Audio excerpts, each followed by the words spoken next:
What's the most fun you've ever had on set? Our technical advisor is a crusty old cowboy. He gives me this phenomenal rodeo horse. It was a crazy story. Why do you think you had so much success? My wife made the most unselfish move of all time. She said, let's switch places. How did you get into comedy in the first place, Billy? My agent said, I got this young kid. He's a substitute teacher, but it's really funny. The producer says, okay, fine. It's okay, fine. Did you get nervous at all? I get up and I walk to the mic and Ali's looking at me thinking, what is he doing here? Who is this guy? Hey, good people, Carlos Watson here. We got a great show for you. Your man, Billy Crystal, the comedy legend, he's coming by to make you laugh. Now, you know all of his good movies, City Slickers, When Harry Met Sally, used to be on Saturday Night Live, all kinds of good stuff. He is more funny than ever before. Enjoy. The Carlos Watson Show is brought to you by American Family Insurance. Hey, Billy. Hi, good to see you. Yeah, same. Are you in LA or where are you staying safe? I'm in the same room I've been in since March 13th. Whoa! I'm in LA. Yeah, no, we've been home for almost a year now. And are you stir crazy? Are you enjoying the quiet time? What are you like right now? I'm getting a little stir crazy. Not being at the Staples Center has been very hard because it was like, sometimes 3 nights a week, and it would be there so I could yell. I could have my frustrations. I'm a good, reliable fan. But now, with this terrible situation with COVID, I'm at home yelling at the screen like my grandfather used to yell at the professional wrestlers. The thing I've watched from the side is your marriage. I feel like I don't meet many people in any realm of life who've been married as long as you have. What's the best advice, Billy, you give people either about marriage or love? What do you tell folks? I'm sure your daughters ask. I'm sure your grandkids probably will eventually ask. What's the best advice you can or do give about marriage or love?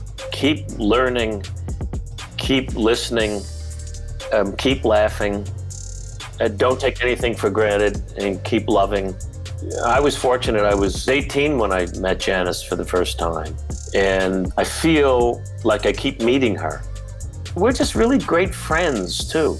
My job this past year has been to entertain and make Janice laugh, and hers from me. A good laugh is when you finish a really good one, and you say, "Ooh, I needed that." You realize how important a laugh is. Hey, Billy, what's the most fun you've ever had on set? Was it a TV series? Was it a movie? City Slickers was really fun because it was so out of my wheelhouse to become as good on a horse as I became, which is a crazy story. In 1975, Janice and I were driving around Joshua Tree National Park, and I pull over because I'm having some sort of panic attack. And I said, I've been here before. Beyond deja vu. I knew it. I had been on a horse there.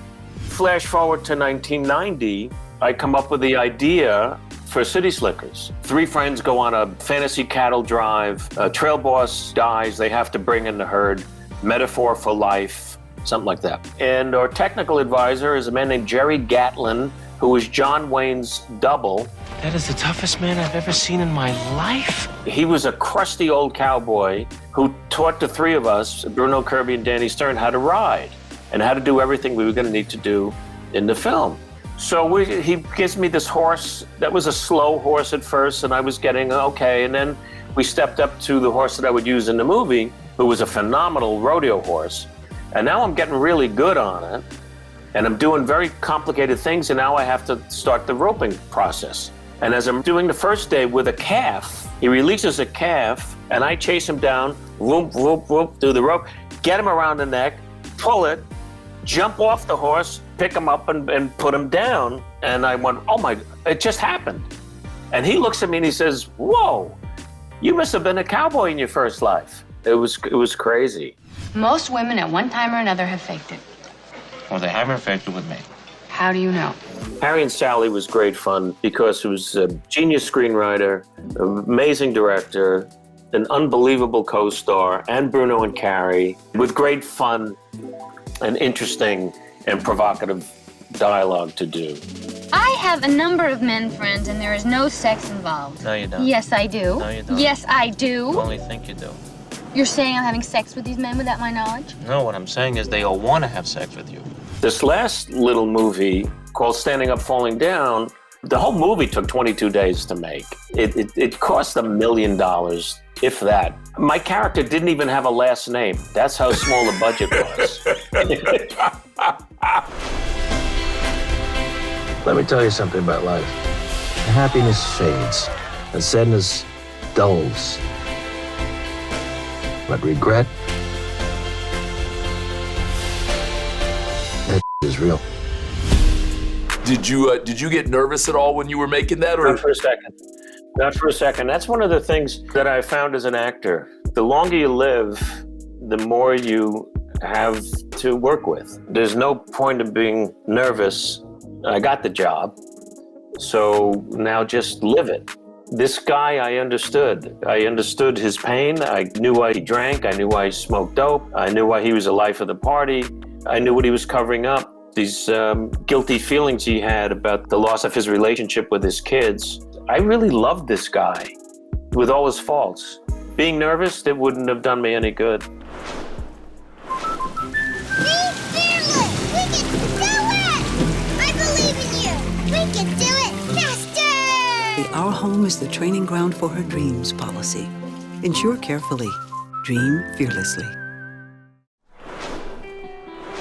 How did you get into comedy in the first place, Billy? Were your folks comedians, or were they actors, or were they on stage or screen in any way? My mother had a great sense of humor. She just was naturally funny. My mom, in the late 30s, was the voice of Minnie Mouse in the Macy's Thanksgiving Day parades. When the float would come down Fifth Avenue, my mom was in the float someplace singing whatever the song was.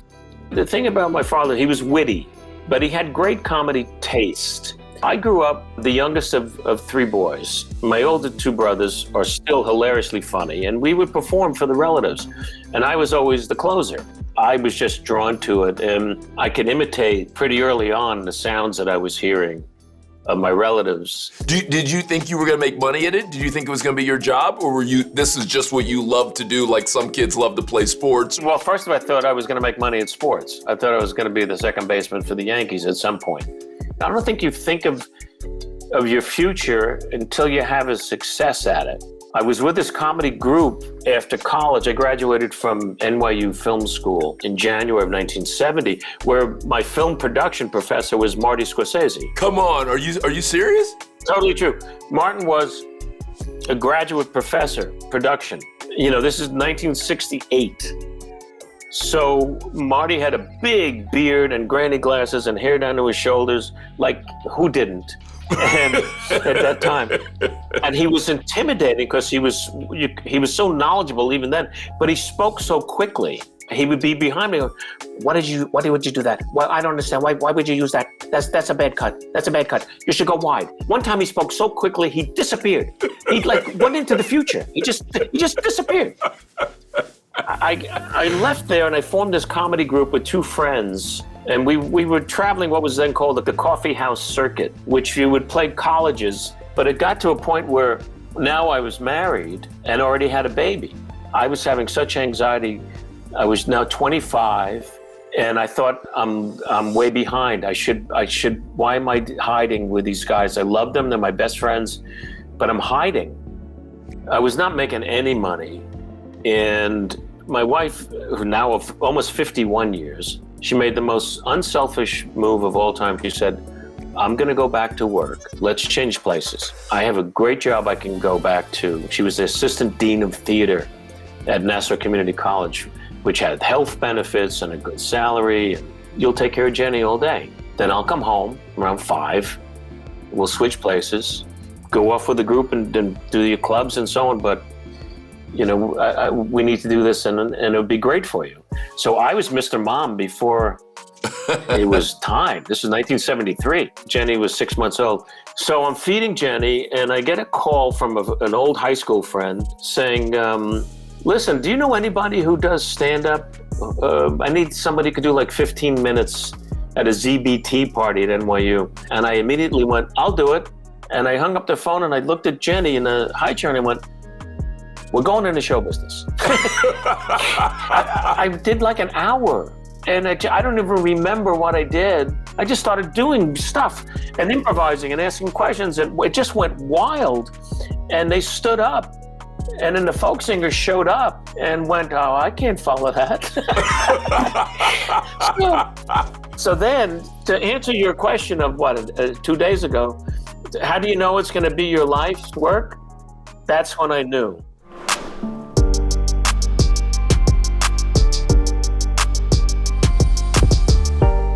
I'm going to ask you for advice for a young Billy who's out there a little bit. What would you tell him about dreaming fearlessly? Any advice? Because you know it's hard sometimes to dream fearlessly. Don't let anything get in your way of what you want to do. And things will get in the way. But there's ways of jumping over them. There's ways of picking them up and moving them to the side. There's ways of skipping around them. But just keep moving forward and make yourself better in all ways, not just at your skill, but in your life, in your relationships. No matter who you are, what you want to do is so personal. It's so important that you achieve and make yourself satisfied with what you achieve. And like Marty says in the movie, regret is real. Regret is a real thing. So not having any regrets is a good lesson, Give it your best shot. For 3.5 years, I couldn't fight. My best years, my prime years, my great years. 3.5 years, man. Your favorite impersonation. I know I loved it when you did Howard Cosell, but who's your favorite impersonation? Who have you loved doing? Ali. Yeah? Because that first time I met him, when I did him, when I was still a substitute teacher, but I had this ability to do him, and he was the man of the year for winning the title for the third time when he beat Foreman in Zaire. The producer, who was a wonderful journalist named Dick Schaap. At that point, Dick was the editor of Sport Magazine, and he called my agent for Robert Klein, who did a lot of sports humor, and Robert was out of town. So she said, but I got this young kid, he's a substitute teacher, but he does a great imitation of Ali and Cosell. It's really funny. So Dick says, okay, fine. Okay, fine. So out of the blue, I get this call from my agent saying, do you want to do this? And I went, yeah, it was Dick Schaap's going to call you. So he calls and he says, I hear you do this thing. And I said, yeah, it's only like 3 minutes long. He said, perfect. That's all I need. Friday night, Plaza Hotel. I threw together a tuxedo. It was like a black suit that I had, and I got a bow tie, and I don't know, I looked like a funeral director. So Janice and I get to the Plaza Hotel, and then when I walked in, everybody's in regular suits and ties. I just looked really stupid. And Janice and I are holding hands, and then from a distance, I see Ali. He meant so much to me, because with the Kennedys gone, and Martin Luther King gone, and Malcolm X gone, Ali was the man who spoke to us about the war. It was Ali who took a stand for us, who spoke for our generation.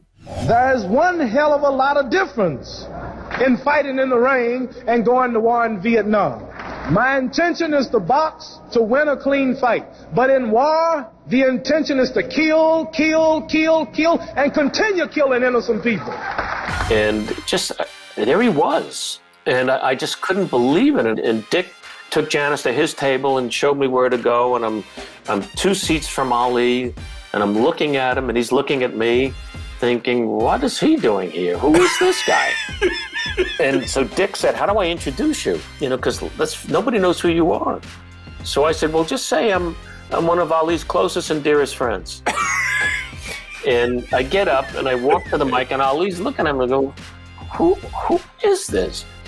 And I went right into the Cosell. Hello once again, everyone. Howard Cosell coming to you live in the ring in Zaire, Africa. And then I do this imitation of Ali, Everybody's talking about Joe Frazier. I don't want to talk about Joe Frazier. I shook up the world. I shook up the greatest of all time. And Ali goes crazy. He just goes crazy. And I finished the thing. Dick says my real name to people. They give big ovation. And as I turn to Ali, he gives me that hug. The first time he gave me that bear hug, and he whispers in my ear, "You're my little brother." And that's what he called me for 42 years. That was truly an amazing experience, because it was this friendship that was truly a friendship. I mean, it started, of course, with the imitation, which he loved, but we became friends. We could talk about things. When he passed away, Lonnie, his amazing wife, said that Muhammad and she had been planning his memorial for the last 5 years because he was so ill, and that he wanted me to be one of the eulogists at his memorial, which was an amazing honor. He was funny. He was beautiful. He was the most perfect athlete you ever saw, and those were his own words. You know, I'm sitting there next to former President Bill Clinton, and I'm next to Janice, and we're still holding hands, just like we were all those years ago. And I'm thinking, what if Robert Klein was in town? This whole thing doesn't happen if Robert Klein is in town. Yeah. I never probably get to meet Ali. Yeah. So it was about fate. That's what I was thinking about before I went up there and delivered the eulogy. It was crazy. Why do you think you took off and had so much success? And I mean that as I feel like so often people like me are watching you from the sideline, and so we could guess as to why you took off, but as the person who actually was in the seat and actually was on the ride, like when you look back on it, why did you take off? Why did you have so much success? Was it one performance? Was it one role? Was it one manager? Was it a certain talent? Like, why did you take off? When I look at old appearances, whether they be on Johnny or Merv Griffin or Mike Douglas, sometimes I see still a little fear that I wasn't quite ready. And I see that nervousness. I hear something in my voice that I don't have and haven't had for a long time. For me, when I felt like I really had started to find myself, was when I came back to SNL. That was a great thing. And then when movies happened, the first was Running Scared with Gregory Hines. Oh, now you're gonna criticize my driving? Well, it's just that you get to do all the dangerous stuff and I get to parallel park. And then a movie I really love called Throw Mama from the Train with Danny DeVito. Started to get better. You don't have to blow her brains out or anything. Thank you. That takes the pressure right off. And then Princess Bride, I have a great little cameo. Bye-bye, boys. Have fun storming the castle. And then comes Harry and Sally, and I think, you know, during that time, I was hosting the Grammys, and I hosted the Grammys for 3 years and had a wonderful time doing that. And being able to poke fun and being relaxed doing it. It always felt like an extension of my living room to me. Creatively, I was getting fearless. And then, so Harry and Sally hits, and I'm asked to host the Oscars. So I think, you know, when you walk out there the first time and you see the great stars, you know, in the movie industry, and now you're part of that. Yeah. And you're being trusted. Yeah. My whole life, I'd watch the show on our black and white set and imagine the colors. And Bob Hope invariably was the host. And now it's me. You know, I'm sometimes criticized for being a sentimental person, but I think that can be a really good thing. It's still the night shift, just brighter. Still a night out, but everything fits in. Chevrolet, making life's journey just better.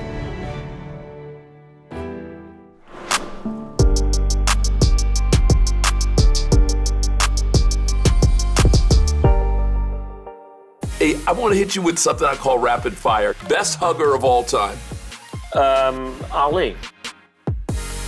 Your favorite Academy Awards moment. When Hal Roach was 100 years old, it was his 100th birthday. I introduced him from the stage, one of the fathers of screen comedy, Mr. Hal Roach. And he was just supposed to wave to the audience. So he gets up and he waves, And then he starts talking without a mic. And nobody could hear what he was saying. And he's going on, and I looked out in the audience, I see Warren Beatty going, say something. And you got 1 billion people watching, and you couldn't hear him.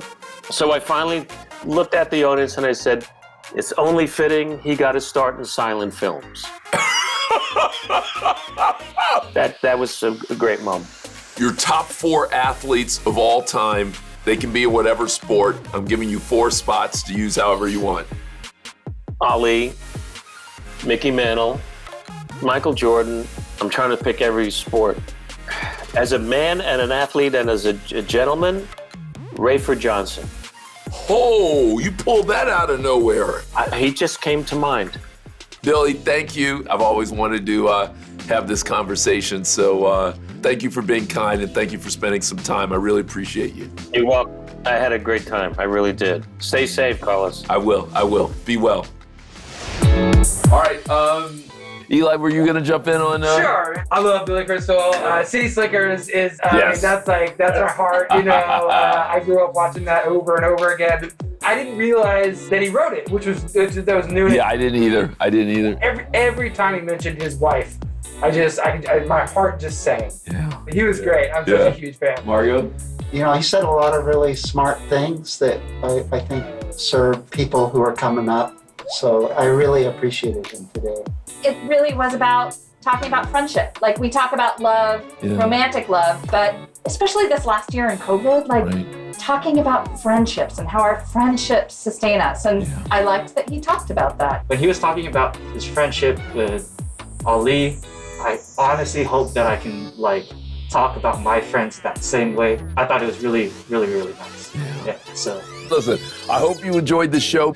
How do you not like Billy Crystal? He was all kinds of funny, natural funny, easy funny. Make sure you check out his wonderful movie, Standing Up, Falling Down. All kinds of goodness there. Enjoy. Hey, remember to listen to the podcast if you want more of this. You can always subscribe and you'll get to see every new episode and tell people about this show. We're doing something good. I'll see you soon.